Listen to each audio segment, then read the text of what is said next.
दोस्तों, आप में से जो भी लोग ऑप्शंस में काम करते हैं वो क्या देखते हैं? कॉल साइड की तरफ सबसे ज्यादा ओपन इंटरेस्ट कहां पे है, वो रेजिस्टेंस के रूप में काम करेगा।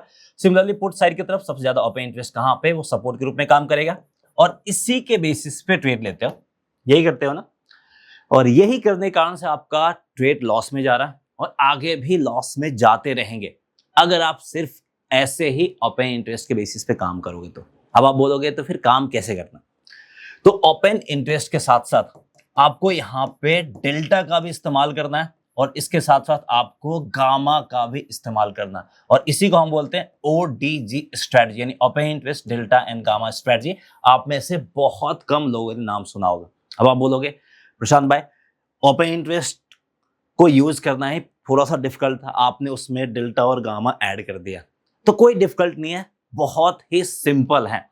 अब इसको मैं स्टोरी के जरिए बताता हूं कि ओपन इंटरेस्ट के साथ साथ डेल्टा और गामा का इस्तेमाल क्यों करना। फिर आप बोलोगे हाँ प्रशांत भाई सही बोल रहे थे। तो चलिए इसको मैं एक स्टोरी के जरिए बताता हूं आपको। तो मान लीजिए कि एक ऑप्शन सिटी है, ठीक है। अब इस ऑप्शन सिटी को 3 फ्रेंड रन कर रहे हैं। सबसे पहला ओपन इंटरेस्ट, दूसरा है आपका डेल्टा और तीसरा है आपका गामा। अब ओपन इंटरेस्ट क्या कर रहा है? ओपन इंटरेस्ट ये देख रहा है कि सिटी में मनी कहां पे स्टोर हो रहा है, यानी मनी किस स्ट्राइक प्राइस पे स्टोर हो रहा है। ये इंफॉर्मेशन कौन गैदर कर रहा है? Open interest. अब आती है बारी डेल्टा का। डेल्टा क्या गैदर कर रहा है? डेल्टा ये गैदर कर रहा है कि मार्केट में जो पुश है वो किस डायरेक्शन में लग रहा है, यानी मार्केट में जो धक्का है वो किस डायरेक्शन में धक्का लग रहा है। ये कौन फाइंड करता है? ये डेल्टा फाइंड करता है। अब गामा क्या फाइंड करता है? गामा देख रहा है कि जिस डायरेक्शन में धक्का लग रहा है उस डायरेक्शन में मार्केट के मूवमेंट का स्पीड क्या है, मतलब पैसा कहां पे जमा है ये पता चल गया। मार्केट में धक्का किस डायरेक्शन में लग रहा है, अब पॉजिटिव लग रहा है निगेटिव लग रहा है वो पता चल गया। और उस डायरेक्शन में मार्केट के जाने की स्पीड क्या होगी ये हमें गामा बताता है। अब ये 3 इंफॉर्मेशन हमें मिल जाता है तो क्या हम अपने ट्रेड को प्रॉफिटेबल नहीं बना सकते हैं? काफी हद तक आप अपने ट्रेड को प्रॉफिटेबल बना सकते हो। तो चलिए इसको और सिंपल शब्दों में आपको समझाते हैं, ठीक है। अब सबसे पहले ओपन इंटरेस्ट में क्या काम करना है? ओपन इंटरेस्ट में आपको ओपन इंटरेस्ट वॉल्स फाइंड करना है, ठीक है। यानी कॉल साइड की तरफ हाईएस्ट ओआई कहां पे है वो आपको फाइंड करना है। सिमिलरली पुट साइड की तरफ हाईएस्ट ओआई कहां पे है वो आपको फाइंड करना है, ठीक है। तो जैसे अभी हम बात कर रहे हैं, ये जो हमारा ऑप्शन चेन है, इस ऑप्शन चेन में अगर हम देखें तो सबसे ज्यादा जो ओपन इंटरेस्ट हमें देखने को मिल रहा है 24,600 की तरफ देख सकते हैं। ओपन इंटरेस्ट 1.2 करोड़, इसके साथ साथ चेंज इन ओपन इंटरेस्ट भी देख लेंगे, दोनों जहां पे है उस लेवल्स को हम मार्क करेंगे। पुट साइड की तरफ भी अगर हम देखें तो सबसे ज्यादा ओपन इंटरेस्ट यहीं पे है और चेंज इन ओपन इंटरेस्ट यहीं पे है। मतलब अगर हम इंफॉर्मेशन गैदर कर रहे हैं तो हमें क्या पता चल रहा है कि ओआई वॉल्स कहां पे जनरेट हो रहा है? 24,600 पे जनरेट हो रहा है। अब बारी आती है डेल्टा, वो पता करेगा कि धक्का किस तरफ लग रहा है। लेकिन यहाँ पे हम नॉर्मल डेल्टा नहीं लेंगे, 0.56 जो है इसको हम अलग तरीके से देखेंगे। कैसे देखेंगे? तो हम देखेंगे टॉप 5 पुट डेल्टा को ऊपर रखेंगे, डिवाइड करेंगे टॉप 5 कॉल डेल्टा से, ठीक है। अब फिर जो नंबर आएगा उसके बेसिस पे हम डिसीजन लेंगे। अब उसके बेसिस पे हम डिसीजन कैसे लेंगे? तो अगर ये नंबर आपका 1.3 से एबव आता है ये क्या दिखाएगा कि मार्केट का बुलिश सेंटिमेंट है। और अगर ये आपका 0.75 से नीचे आता है ये क्या दिखाएगा? निगेटिव सेंटिमेंट है और इसके बीच में मार्केट न्यूट्रल है। अब आप बोलोगे प्रशांत भाई हम कैसे फाइंड करेंगे कि टॉप 5 पुट डेल्टा कौन सा लेना, कॉल डेल्टा कौन सा लेना? अपने मन से तो नहीं ले सकते, जो सबसे हाई वाला होगा वो भी तो हम नहीं उठा सकते। मैं आपको बताता हूं। सबसे पहले क्या करना है? एटीएम पे आ जाना है। जैसे एटीएम अगर हम अभी मान ले तो 24,500 यहां पे आप देख सकते हैं। तो एटीएम की जगह पे हम क्या लिख देते हैं? 24,500, एक ही हो गया।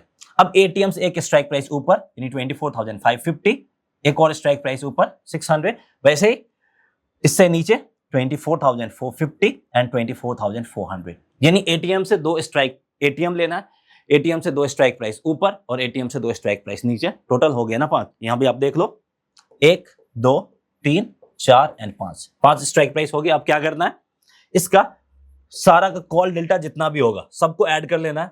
सिमिलरली पुट डेल्टा जितना भी होगा सबको ऐड कर लेना है। पुट डेल्टा को ऊपर रख देना, कॉल डेल्टा को नीचे रख देना, डिवाइड कर देना। जो नंबर आएगा वो मार्केट के सेंटिमेंट को डिसाइड करेगा।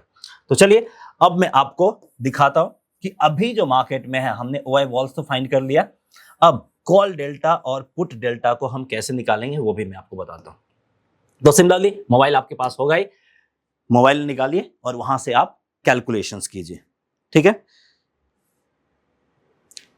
तो कैलकुलेटर ऑन कीजिए और वहां से कैलकुलेट कीजिए।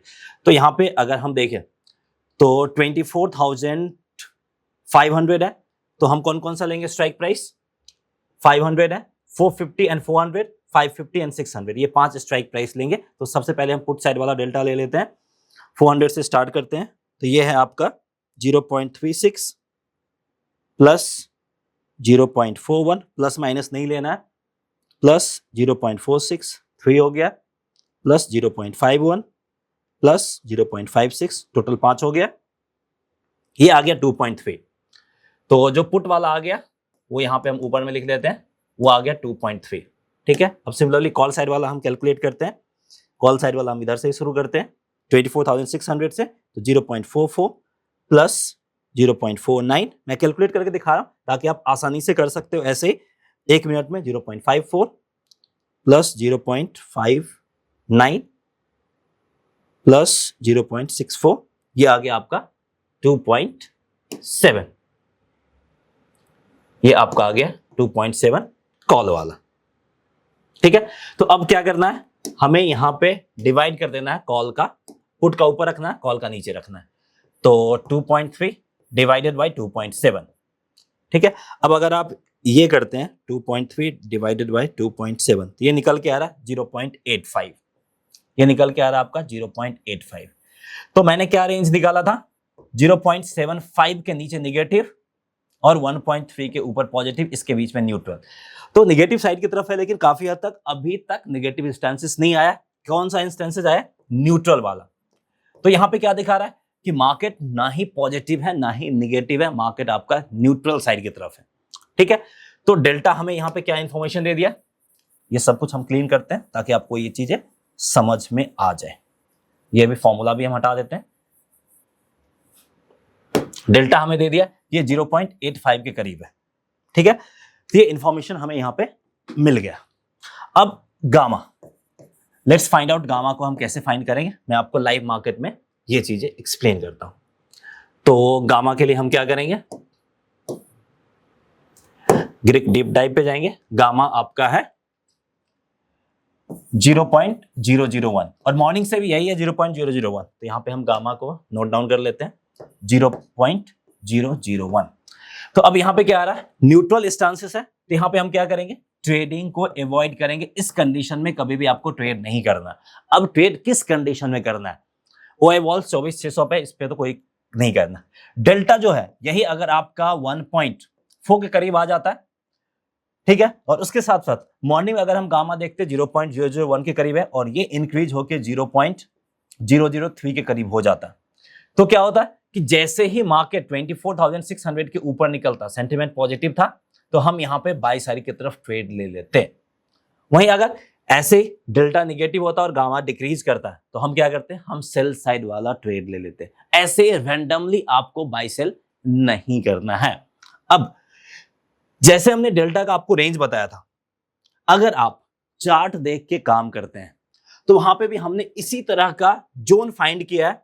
मार्केट हर एक 3 जोन में काम करता है, यानी जब भी आपको चार्ट देख के काम करना है, मार्केट के 3 जोन को आइडेंटिफाई कीजिए, कहां पे बाई करना, कहां पे सेल करना और कहां पे कोई ट्रेड नहीं करना। तो जो बाई जोन बनेगा हमेशा उसी बाई जोन बाई करना, जो सेल जोन बनेगा हमेशा उसी सेल जोन में काम करना है। और इसके ऊपर हमने ऑलरेडी डिटेल वीडियो डिस्कस करा है। तो अगर आपने ये वीडियो नहीं देखा तो हमारे यूट्यूब चैनल इक्विटी कम्युनिटी पे जाके आप देख सकते हो, नहीं तो उसका लिंक आपको डिस्क्रिप्शन में मिल जाएगा और आप आई बटन पे भी क्लिक करके देख सकते हो। तो चलिए वापस हम आ जाते हैं अपने टॉपिक पे।